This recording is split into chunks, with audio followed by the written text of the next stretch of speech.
Okay, so I hope friends, I'm audible to you. So the thing is, friends, today we are going to discuss 5 important topics, okay, from current affairs. Once again, I'm reiterating these topics because they are very important. First topic that we will see is Global Competitiveness Report 2019, which is released by World Economic Forum. Okay, this is an important report. Second thing that we will see is Commodities and Development Report. It is released by UNCTAD, okay, UNCTAD. Then Trade and Development Report, it is again released by the same body. Then we will see Travel and Tourism Competitiveness Report, okay. These are the 4 reports that we will see, and after that we will see non-tariff measures, okay. These are the 5 important things that we are going to see today in detail, okay. We will understand some of the, like details about it. So I'm going to share the screen of my laptop. So I want every one of you to be present in the session, okay, and see the important components of it. So there is a likelihood that UPSC may ask a question on these topics. Okay, so I'm just beginning the topics for you. Okay, so I hope my screen is visible to you. Okay, so on this screen, okay, I think, like I'm not being shown below that particular screen. Just a minute. Okay, so I'll be doing some control over here.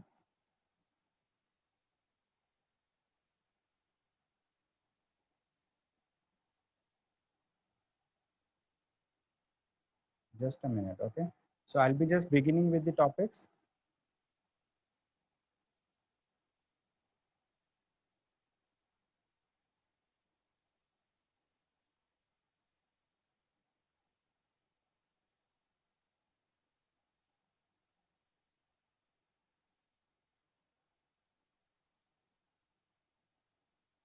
Okay, no issues.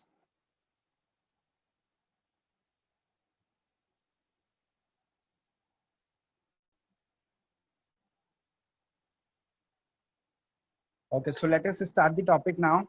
First topic that we are going to see today, okay, this topic is Global Competitiveness Report, okay, 2019. Okay, so in this report, what we are going to see, why it was in news, okay? So why it was in news? Because the Global Competitiveness Report 2019, which features Global Competitiveness Index 4.0, okay, GCI 4.0, was released recently by the World Economic Forum. Okay, this particular really like report was released by the World Economic Forum. So in this respect, we will understand what do we mean by Global Competitiveness Index 4.0. We will understand what do we mean by Global Competitiveness Index 4.0, okay, in detail. Okay, just allow me a minute. So it seems like, some problem is coming because of the video.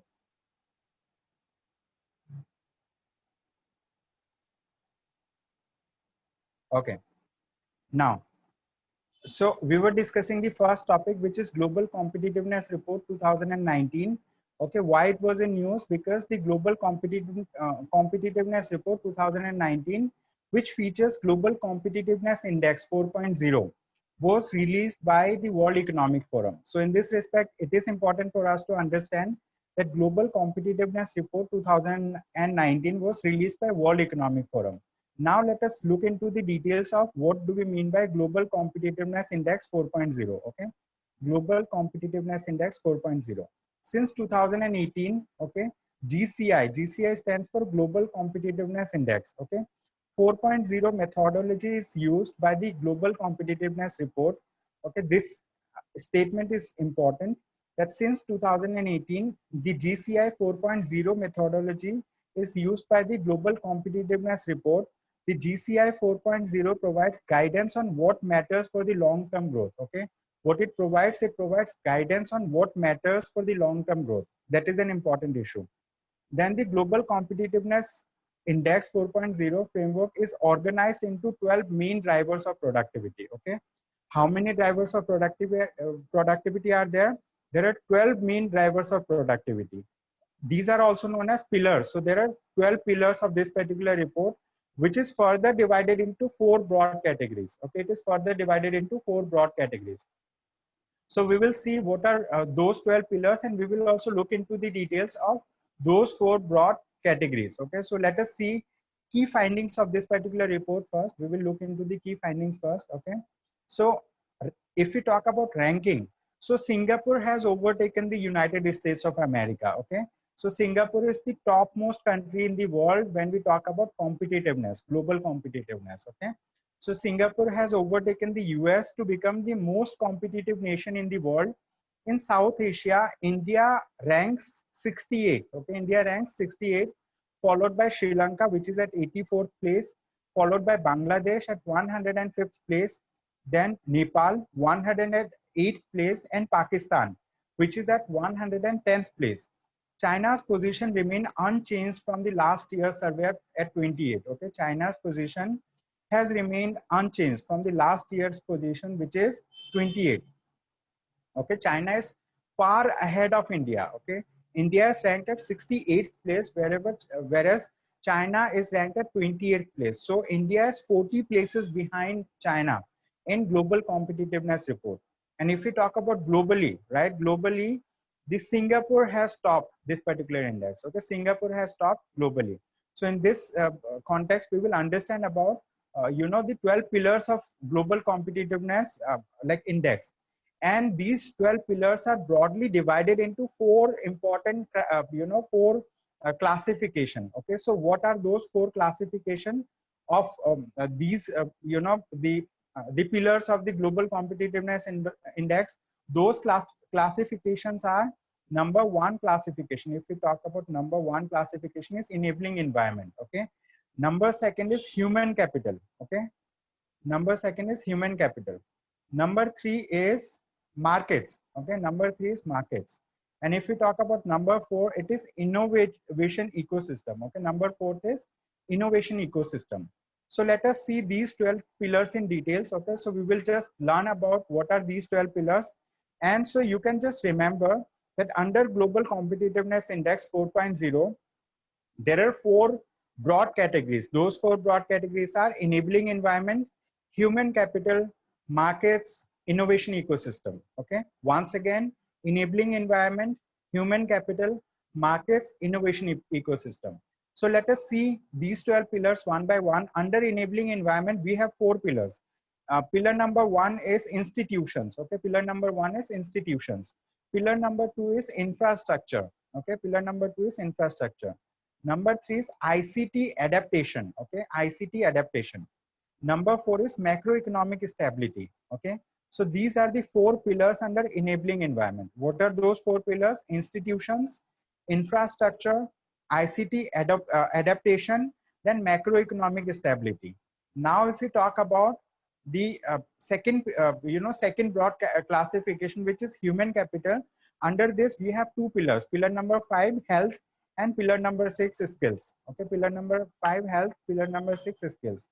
If we talk about markets, under markets, again we have four pillars under it. Okay, so pillar number 7 is product market, then pillar number 8, labor market, pillar number 9, financial system, pillar number 10, market size. Okay, so product market, labor market, financial system, market size. These are the four pillars under this markets, under the broad category of markets.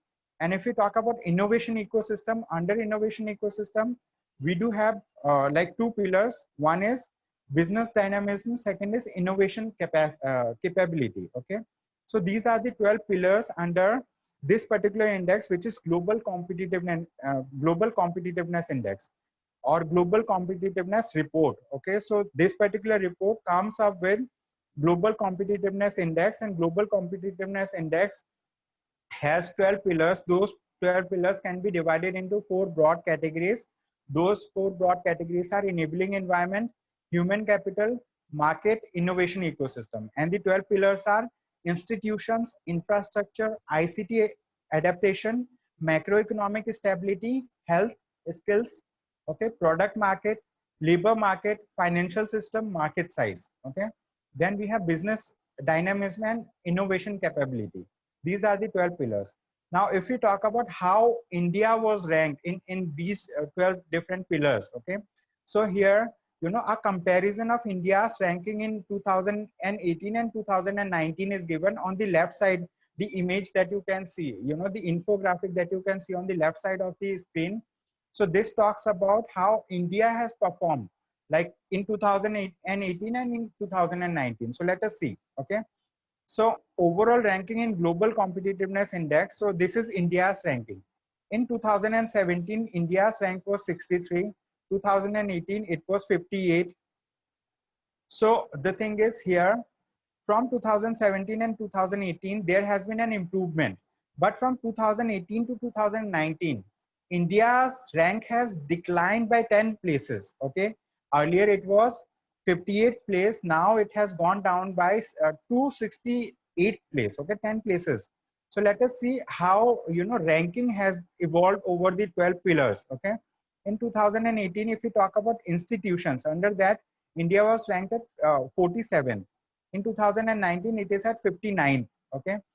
If we talk about under the infrastructure, in 2018, 63, in 2019, 17. So you can just, in your free time, you can just do a comparison how, why India's rank has deteriorated by 10 places. Okay. You can just do a comparison of this thing. So I hope this topic is understood. Once again, I will tell you what are the important things that you should be keeping in mind. Name of the report is Global Competitiveness Report 2019. It has Global Competitiveness Index 4.0. Okay, it is released by World Economic Forum, and then it has 12 main drivers of productivity. They are also known as pillars, and these pillars are divided into 4 different categories. Okay, those things I have discussed over here.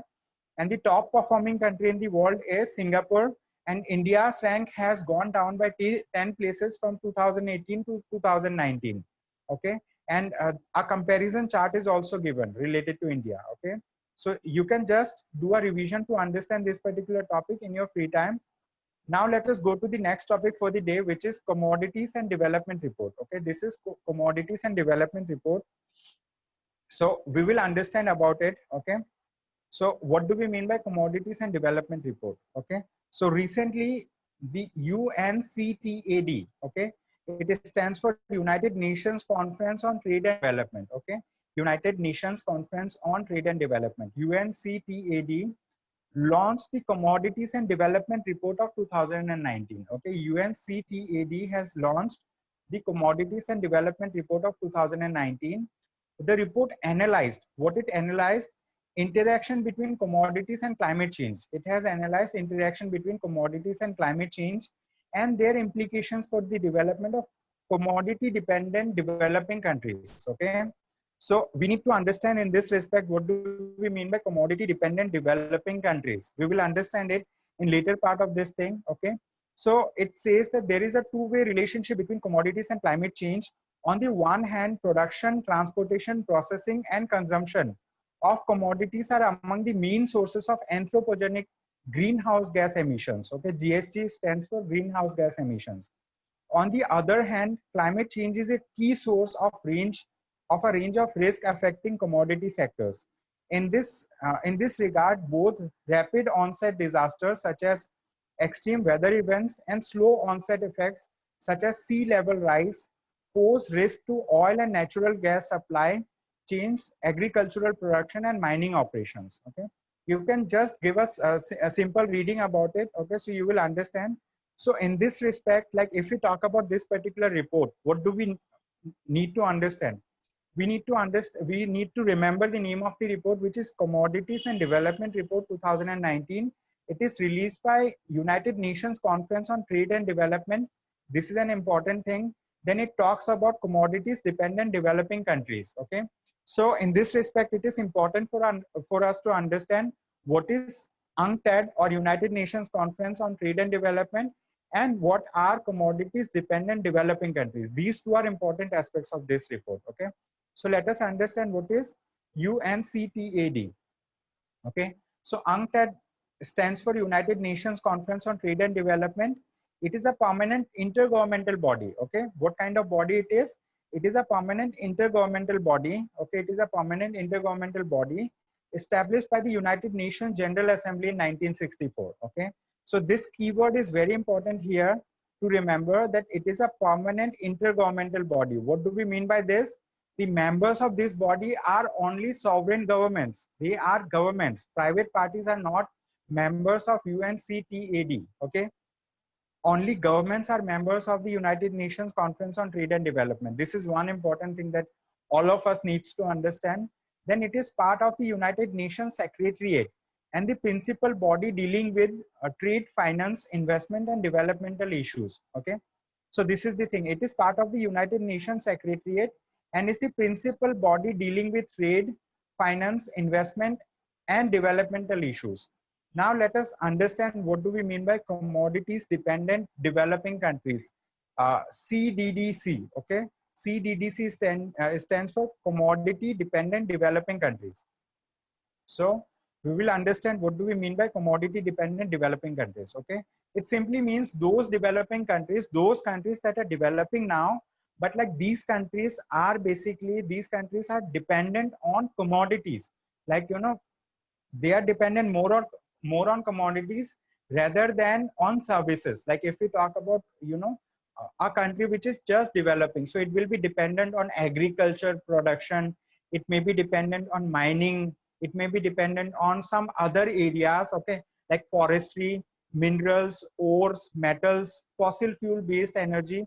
So these are the developing countries that are commodity dependent. Their economy mainly thrives on, okay, commodities, one or other commodities, okay. So those countries are known as commodity dependent developing countries, okay. So now let us understand about it, okay. Commodity dependent developing countries are a group of 88 developing countries where the commodity sector accounted for at least 60% of their total merchandise export, okay. So the thing is, where at least, this is an important you know, information, where at least 60%, okay, of their total merchandise export, okay, on an average in value terms over a period of 2013 to 2017, okay. So commodity dependent developing countries are 88 countries now globally, where, you know, total merchandise export that this particular country is making, it accounts for at least 60%. Like commodity, you know, commodity export accounts for 60%, okay, and services account for less than 40%. So these countries will be classified as commodity dependent developing country, okay. So most commodity dependent developing countries depend on one or more commodities within the following major commodity groups. What are those major commodity groups? They are agriculture, forestry, minerals, ores, metals, and fossil fuel based energy, okay.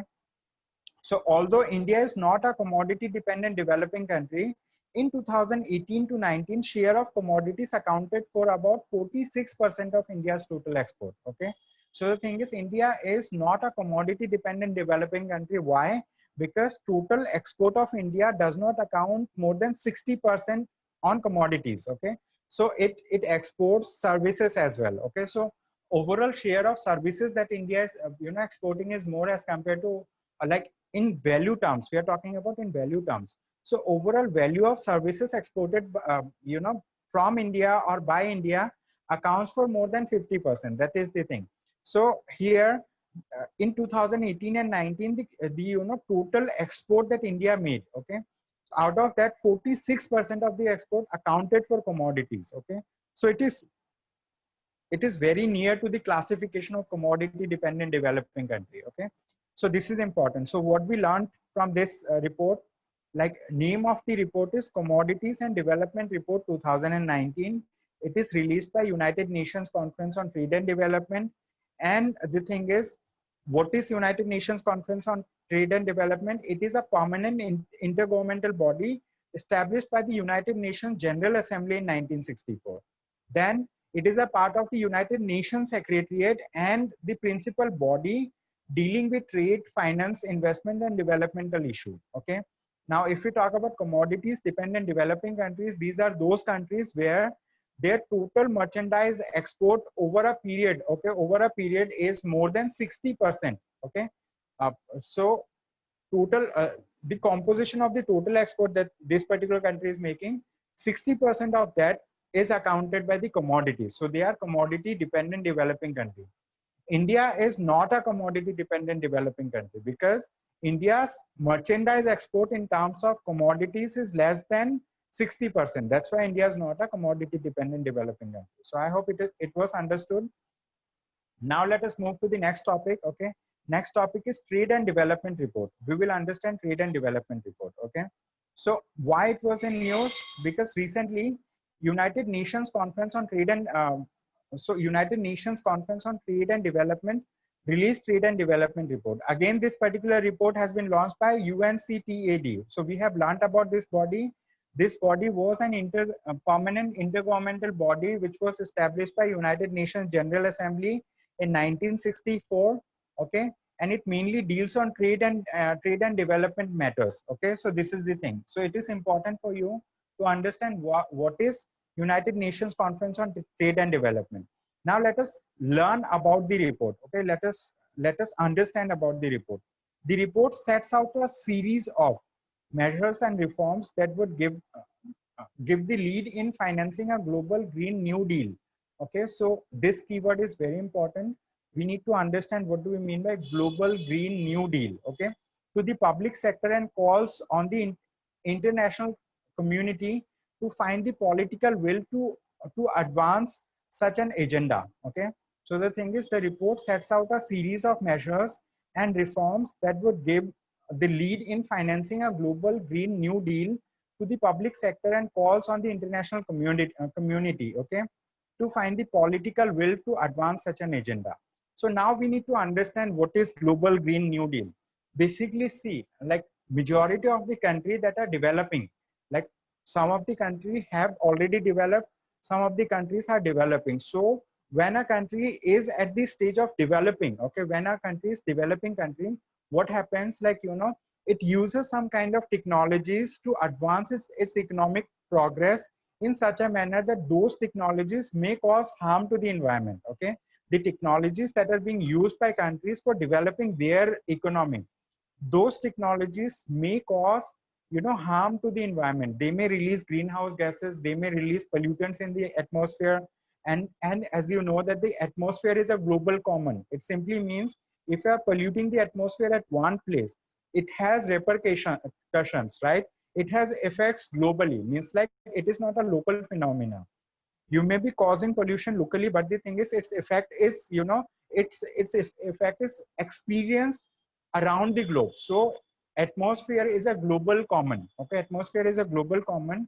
So the thing is, what is global Green New Deal? This particular deal means like this United Nations Conference on Trade and Development, it came up with a report which is Trade and Development Report. It talks about global Green New Deal, where it proposes the idea to different policy makers and different countries, okay, to adopt such kind of technologies so that they can encourage the, you know, green energy. What do we mean by green energy? Those energy sources, you know, that cause lesser harm to the environment as compared to the, you know, non-conventional sources of energy. Means like if we are using fossil fuel based energy, they have a tendency of causing more harm to the environment. So this global Green New Deal tries to find out those measures, those alternatives, okay, that can help the countries, that can help different countries to basically, you know, adopt a different kind of technology so that like they can protect the environment instead of, you know, instead of harming the environment. Okay, so global Green New Deal tries to gives policymakers, tries to, you know, push the, you know, different governments around the world so that they can adopt new technologies to, you know, cause lesser harm to the environment. This is the main thing. Okay, so we will understand about global Green New Deal. So I'll be reading one or two lines for you because these lines are important. Okay, so this report was commissioned by the, initially this report was commissioned by the United Nations Environment Program. UNEP stands for United Nations Environment Program, in response to the multiple global crises of 2008 related to fuel, food and financials. Okay, it calls on governments to allocate, okay, it calls on governments to allocate a significant share of stimulus funding to green sectors and sets out three objectives. Okay, what it does, what this, you know, global Green New Deal talks about, it calls on the government, means like it says all the government of the world, you know, to allocate a significant share of stimulus funding. Okay, significant share of stimulus funding to green sectors, and sets out three objectives. What are those three objectives? One of the objective is economic recovery, second objective is poverty and eradication, Third is reduced carbon emission and ecosystem degradation. Okay, one is economic recovery, second poverty eradication, third reduced carbon emission and ecosystem degradation. Okay, these are the three objectives that are set under the Global Green New Deal, which was initially commissioned by the United Nations Environment Program, and that has been adopted by the United Nations Conference on Trade and Development under its Trade and Development Report. Okay, this is the thing. So apart from this, national action proposed for the Global Green New Deal include, okay, so these some of the national actions have also been mentioned in this particular document. I'll be sharing this document with everyone so that you can simply read this document to understand more. Okay, so it talks about the United States, the European Union, and other high-income OECD economies, as well as middle and high-income economies of the G20 should spend over 2 years at least 1% of their GDP on reducing carbon dependency. Okay, this is the thing. So what target does it set? It says that like these economies like United States, European Union, OECD economies, and G20 countries, they should spend at least 1% of their GDP over 2 years. Okay, so over 2 years they should spend at least 1% of their GDP on reducing carbon dependency. This is one of the things. Second thing is developing economies should spend at least 1% of GDP. So they set target for developing economies as well. Okay, so those economies are economies in transition. Those earlier economies that we talked about, some of the economies are already developed countries, and some for developed countries they are talking about they should spend over 2 years at least 1% of their GDP on reducing carbon dependency. For developing countries also, this report is saying they should spend at least 1% of GDP on improving clean water and sanitation for the poor, should develop safety net programs and health and education services, and should adopt other national actions for improving sustainability of their primary production activities. Okay, these are the things. So you can just read this once again to understand it. So I hope you understood. Name of the report is Trade and Development Report. It was released by United Nations Conference on Trade and Development. Okay, then it talks about financing a global Green New Deal, and under Global Green New Deal, it tries to give some policy measures, some directions to different governments, and it also sets out 3 objectives. Those objectives are economic recovery, poverty eradication, then reduced carbon emission and ecosystem degradation. These are the 3 objectives that are set under Global Green New Deal. Now we will talk about Trade and Tourism Competitive Report. Okay, we will talk about Trade and Tourism Competitive Report.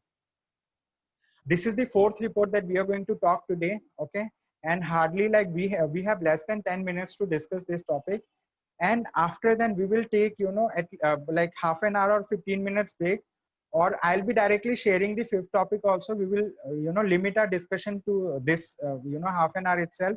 I'll be sharing the topic. You can read the last topic yourself. Okay, that topic I won't be getting much time to discuss.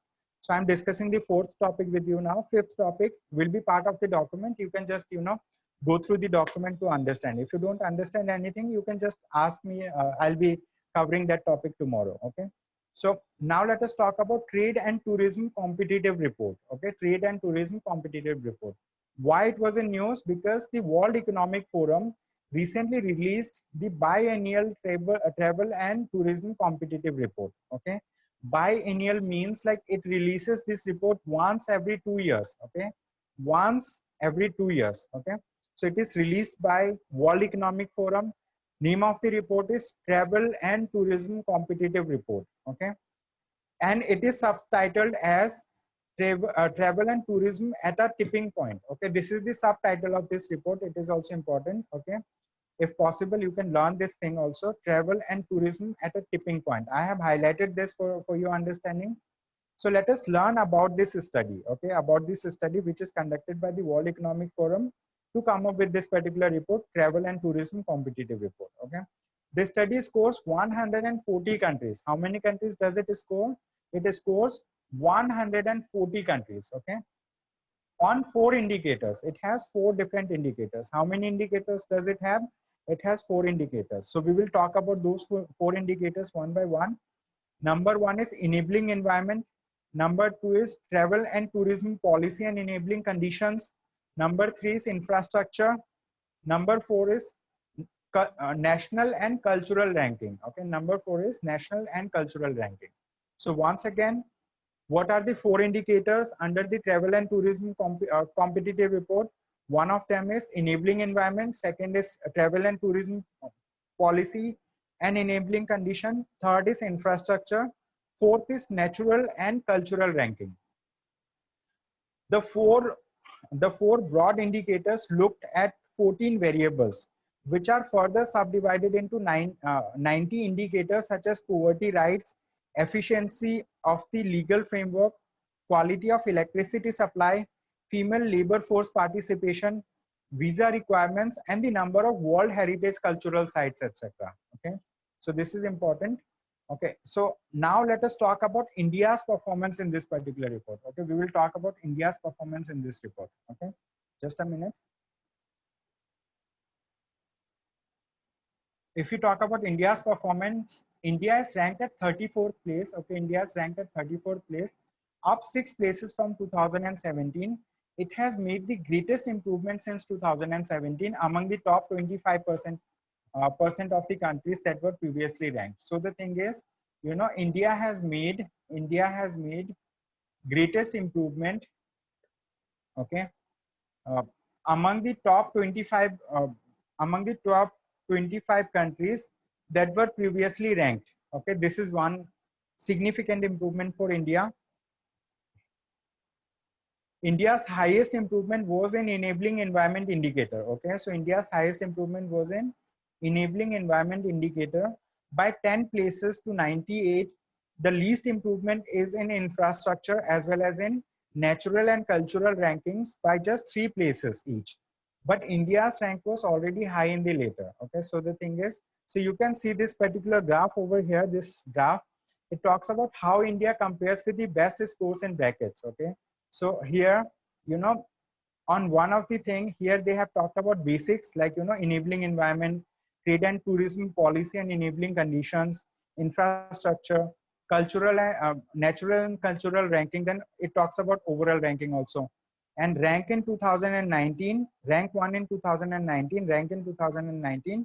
Okay, so here they are talking about rank 1 in 2019 globally. This first, you know, diagram that you can see, this is global rank. Okay, in different indicators, and this is India's rank in different indicators. Okay, and they compare it with India's rank in 2017. We have already learned that it is a biennial report. Biennial means it is released only once every 2 years. Okay, means after 2 years period it is released only once. So last report was in 2017, recent report was in 2019, next report may come in 2021.